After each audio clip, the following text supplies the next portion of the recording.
Hello, it's Anthony Chadwick from the Webinar Vet, welcoming you to another episode of VETchat. Very fortunate today to have John Henderson on the line, who is a large animal veterinary advisor for Forte, a Northern Irish, I think it's really an Irish company, isn't it? An Irish company, pharmaceutical company, based in Dublin, but doing work all over Ireland and in the UK and further afield. And so really pleased to have you on the podcast, John. Obviously, you are a vet as well. Give us a little bit of your history of what you've been up to since you qualified. Yeah, thanks, Anthony. Well, I graduated from Edinburgh in 1994. I come from a small farming background in County Derry in the north of Ireland. And veterinary was all I ever wanted to do, like a lot of farmers' sons in those days. And after graduation, I worked in several branches of practice, actually 100% equine and 100% small animal, but largely it's been mixed, mainly farm animal practice all the way through the 30 years, really. I did 2 years working for the Scottish Agricultural College in their Perth branch. It's now the SRUC, I believe. They were an absolutely fantastic organisation, and I think every vet should sort of stand over somebody who does a lot of post-mortems and learn the difference between what you think killed the cow and what you find out actually did kill the cow. And it's fascinating and very educational. So those 2 years were a highlight. And in 2003, I started a mixed practice in County Armagh in Ireland with two friends. And I stayed there until 2017 when I left full-time practice. The practice is still going and doing very well. Then I gradually sort of moved from full-time practice to part-time and got involved in doing this work with Forte. Yeah, Forte is a fascinating company. Like yourself, I was in practice for a long time and stopped practice in 2016, my dermatology practice. My memory serves me right, Forte used to do, and probably still does, Cartrophen, which was this lovely product that we used for osteoarthritis in dogs, and it was an injectable product. And I remember we got some really good results with that. And of course, that drug can be used in horses as well, I believe. And so that's kind of where I remember Forte from. But of course, you do a lot more than that. So perhaps just give us a little bit of history and knowledge about Forte Pharmaceuticals as well, animal health. Yes, well, Forte is owned by a guy called Richard Young. And Richard, probably Cartrophen would have been how people knew his company Forte from. Richard has a long background in veterinary pharmaceutical companies and has been involved in many different business ventures in there. But with Forte, Cartrophen, yes, would have been their main product and was and is an excellent product. We don't distribute that in the UK anymore. We still do in Ireland. And Forte has grown extremely rapidly in the sort of 8 years almost that I've been involved, extremely rapidly, from being known largely for Cartrophen and a small suite of large animal and other small animal drugs to now we almost have a full range of all the day-to-day drugs that vets on the large animal front have and need, and a wide range of small animal generic drugs, and also direction of travel now is to have our own unique products. And in the small animal line, we distribute the first small animal licensed fluoxetine.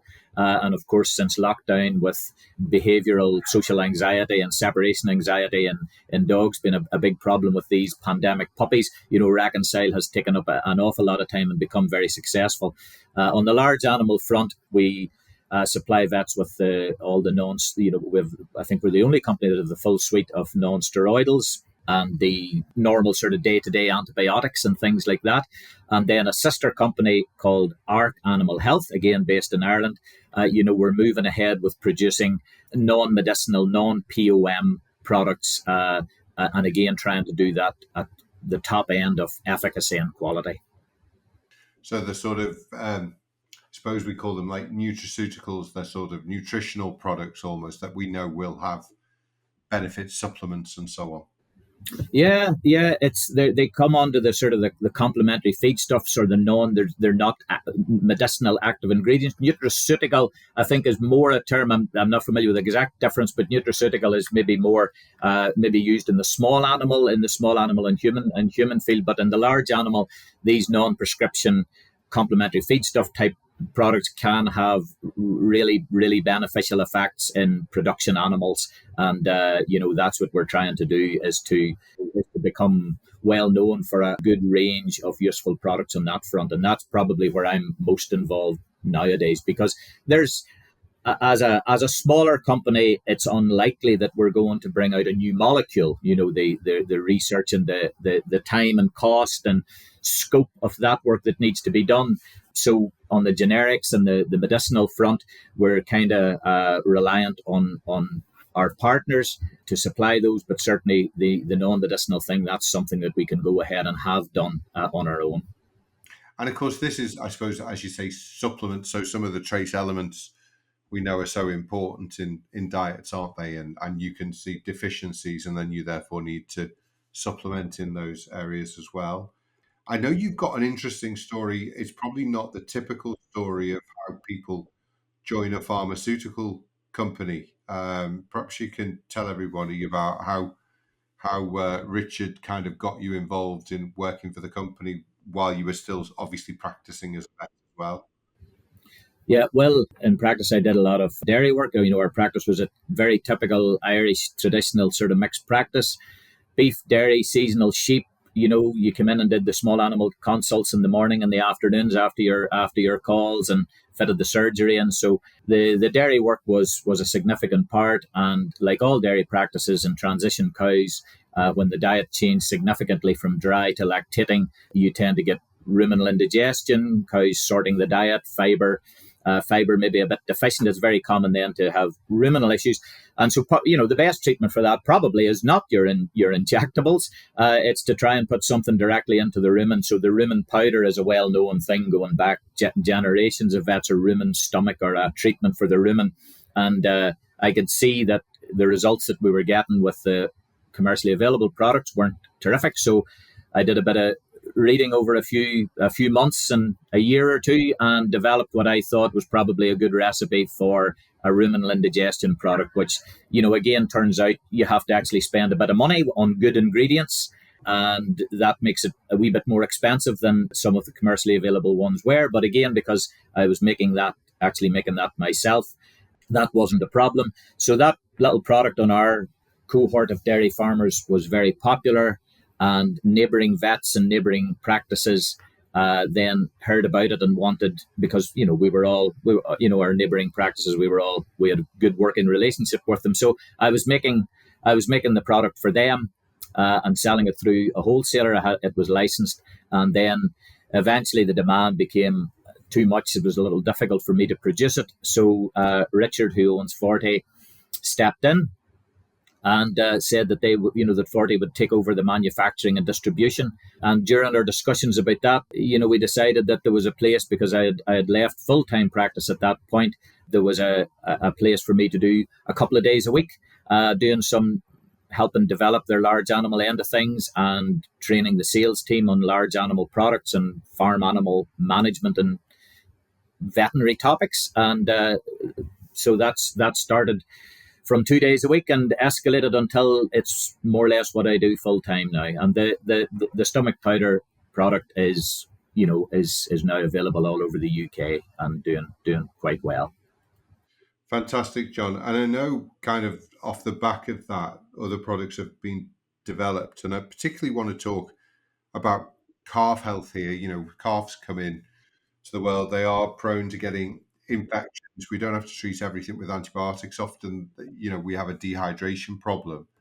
Tell us a little bit about, the importance of oral heat rehydration, because I know that's a area that Forte is very strong in as well. Yeah, a lot of if you look at the non-medicinal field, clearly calf health is probably by far the biggest sector that they get involved in, because there is such a loss of calves through calf scour, pneumonia. There's a huge market for things that will help calves get through that difficult period, to weaning. And calf scour being the major cause of calf death in around the world, and some of the figures would tell us that in the UK that possibly 1-2% of all calves born actually die from scour. So if you take if you're guaranteed to lose 2 out of every 100 calves from scour, and in some cases during outbreaks that can be much, much higher. The loss of life and the welfare issues are huge. So there are lots of products out there for to try and combat calf diseases in the non-prescription front. So given back 5 or 6 years ago, given that there hadn't probably been much work done on the oral rehydration solutions, the ORSs, some of the recipes out there were quite old, even though they certainly were saving calves' lives. The science behind oral rehydration is well known, and these products had a good basic formulation. Yeah. But we looked into it with the help of some experts as to could we try and do something to move that forward. That led to the production of our oral rehydration, which the point of difference being that it includes a lot more calories in terms of energy, and also an amino acid which helps the villi to repair. And that relatively simple addition of large amounts of energy has beneficial effects both on rehydration. It supports the calf's calorie deficit because it generally will be losing weight during the period of the scour. And one of the main predictors of outcome in calf scour is weight loss. So if you can provide as many calories as safely as possible, you will get a better outcome. And that has the benefit as well of increasing the palatability, because calves respond very well to the sweet side of the taste profile. Like all young animals, I suppose, kids as well, they all like sweets. And when you get older, you're not really all that bothered. So because it's very sweet, both the consumption and then the effect of the oral rehydration solution is significantly better. So again, I think it just shows our general approach to the non-prescription market is that because it's unregulated, there probably are products out there that have been just thrown out there to try and make some money over the years. But I think what we try and do is look and see, is there a part of the animal health sector that we can genuinely have a non-prescription product that will be of benefit and provide good value for money to the farmer. And that's absolutely where we come from. And with the oral rehydration, that certainly did work, and that it's not rocket science, but that tweak to the formulation has made significant differences, and it's now the oral rehydration solution of choice for lots and lots of practice groups. And that's in a nutshell is exactly where we would want to go with this. Not just produce something to try and sell farmers things, but to try and offer things that are going to be genuinely beneficial. And as you say, I think it's so important. It's about supporting, isn't it? And obviously, if they're losing calories, they're losing fluids. Something like this, obviously non-medicinal in that sense, but is nevertheless really crucial to saving that calf's life. Yeah, it is. The scarring calf suffers from three things. He suffers from dehydration. He suffers from acidosis. There's a metabolic acidosis involved for various reasons. And he suffers from calorific deficit. And those three things, your oral rehydration solution needs to attack those three things. And they do that with, by rehydrating, by buffering the acid, and by supplementing the calories. So, the calorific supplementation is a big part of what an oral rehydration solution is trying to do. And in general, it was thought, the idea was that if you tried to provide too many calories, too much glucose in an oral rehydration solution, that it could be problematic. But relatively recent work has shown that you can actually, the scarring calf can absorb and utilize large amounts of glucose very, very safely. And it doesn't cause reverse osmosis. So, again, if you can provide 2 sachets of our oral rehydration, gets the calf somewhere close to 50% of his calorific requirement for the day. So again, if the calf's off its milk by 50%, which it could well be, then the oral rehydration is supplementing that. So yeah, it's in those situations, injecting the calf with antibiotics is not going to do anything compared to the non-medicinal product, which will be a lifesaver. So I think there are cases certainly where that hierarchy where prescription and medicinal is better than non-medicinal. I think there are cases where that isn't the case, where it's the other way around. Certainly, if you look at something like pneumonia, it's completely reversed. That's completely not the case. So I think you do need to be careful, and you do need to be ethical about what sectors you choose to become involved in. And the market for non-medicinal products for calf pneumonia probably isn't going to be terribly large. Yeah, exactly.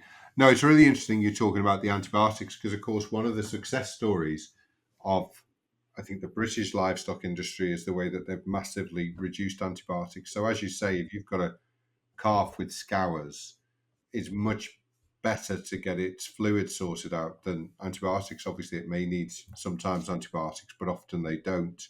So that success rate has been built on many different areas. But I know, particularly with mastitis, we used to have an attitude when I was in large animal veterinary practice, which was, every cow's udder was stuffed with antibiotics at the end of its lactation period as it went into its dry period.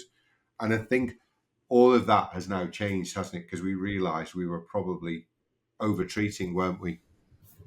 Yeah, that's I think, as you say, Anthony, and I'm not on any of these committees, so or organisations that have done the great work in reducing on farm antibiotic usage. But I know from the newspapers and the veterinary articles that we're actually ahead of the targets that the industry was set for antibiotic reduction, and absolutely, I think it's been a long time coming. In Ireland here, where farms are small, family farms, and don't tend to get bigger over time because people don't sell their family farm. The use of antibiotics back in from when I graduated 30 years ago was really excessive, because if you've only got a small amount of livestock, you really don't want to lose any. So farmers would use every avenue open to given the animal medicine. So there was great overuse of antibiotics, probably particularly in this part of the world, and it's been great to see that as those critically important antibiotics have been withdrawn in availability, and vets have been at the forefront of that farmers have realised that you didn't need to use these all along, and have very, very quickly adapted to to totally embracing that culture of only using antibiotics when necessary. And the mastitis and the other health industry has been a big part of that, whereas you say part of the old 5-point plan for mastitis that you and I would have been taught was dry cow therapy to reduce the level of udder infection. And now we know that treating clinical mastitis with antibiotics is probably only necessary if you've got gram positive. Gram negatives, we use the anti-inflammatories.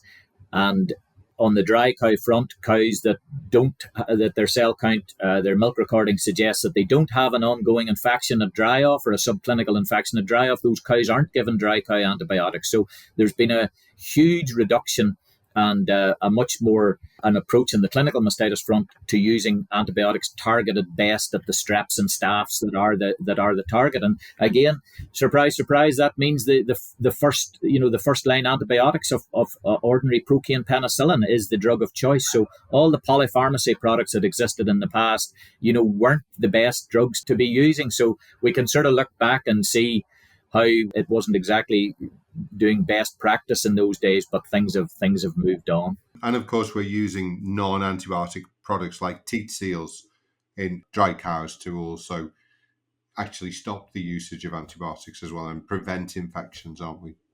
Yeah. If the figure of if a dry cow has a cell count below 150, or I suppose that's a movable feast, then she's considered not to have an ongoing subclinical infection. Therefore, if you seal the teat, because one of the most common time where bacteria gain access to the udder is over the dry period, and then that mastitis becomes clinically apparent in the first third of the lactation. So if you can stop simply bacteria physically getting into the udder during the dry period, then you'll have a very beneficial effect on mastitis during lactation. So yeah, all of those things I think have I don't know the figures, but in terms of units of antibiotic usage, the mastitis sector has done really, really tremendous work in bringing that down.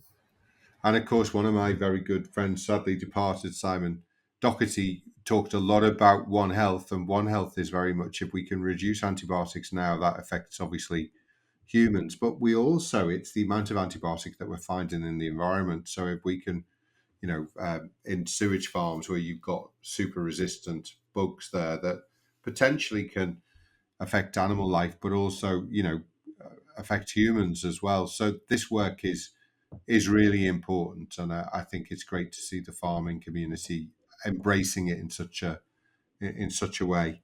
I suppose to finish off, I'm fascinated because obviously I was based in the UK for my large animal farm work, and or in Cheshire and then in Wales, and it was very big farms, lots of animals.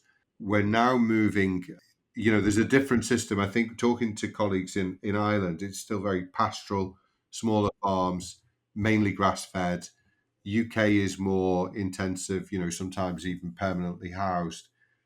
We can talk about the welfare of all of that, but also I think it's interesting from the sustainability perspective of, which is the best system, because obviously the Irish system almost mirrors the New Zealand system, and the UK system is quite intensive. I think somehow Northern Ireland kind of sits in between all of this, doesn't it? So, what are your thoughts on how should we be moving forward, to produce better quality milk with really great welfare? Do you think intensive is the way if we can look after those cows inside? Outside they're out of our control a bit. It can sometimes be easy as environmentalists to say free range is always going to be better than internal or intensive farming.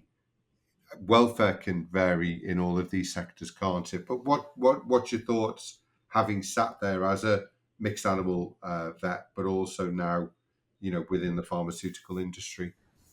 Yeah, yeah. It's Ireland is. I think Ireland is interesting in that regard because there's a fair degree of change as you move from the south of the island up to the north. In the milk producing areas of Munster, the province in the far south of Ireland, the stated goal is milk from forage, and the Department of Agriculture Advisory Service down there is called Chagas, and it does some tremendous work in helping farmers achieve that. And cattle are out, cows are out every day and walked in. The average herd size is probably 70 to 90. There are bigger units, but that's sort of as you say, more pastoral. You do get some, because the cows are out. We would hear as the large animal advisor, I would take calls every summer from farmers in that part of Ireland that have lungworm problems, because obviously when you're grazing, and that's significant. The farmers start having to look out for lungworm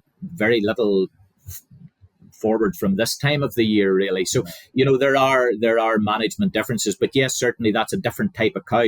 If you took the pedigree, the large big lanky pedigree Holstein, and tried to make her walk out to the grass and stand in the rain in County Kerry, it's not going to work. So it's a cow type. It's a way of producing milk at relatively low cost, and yeah, the farmers are much more typical of what would have seen in GB maybe 30 years ago. Those farm types, however, as you say, the good welfare of these large indoor units.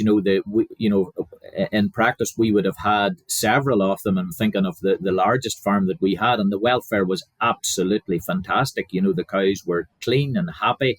Those cows were not designed for an outdoor existence. So I think the two things are just two different ways. It's just two lifestyles of farming, really.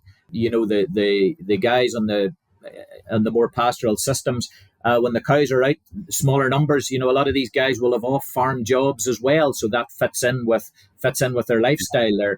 They have off-farm jobs at the local feed mill or agricultural merchants, or they do some contracting, ploughing, hedge cutting, tractor work.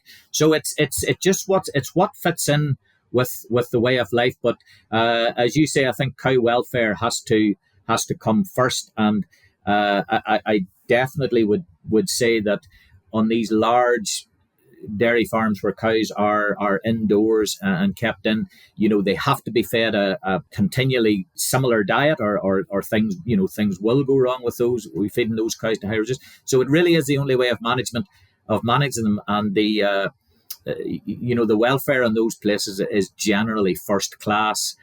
So it leaves the problems with slurry. You need a large amount of land to be able to handle that amount of slurry. But again, they have to. The regulations are there that they have to.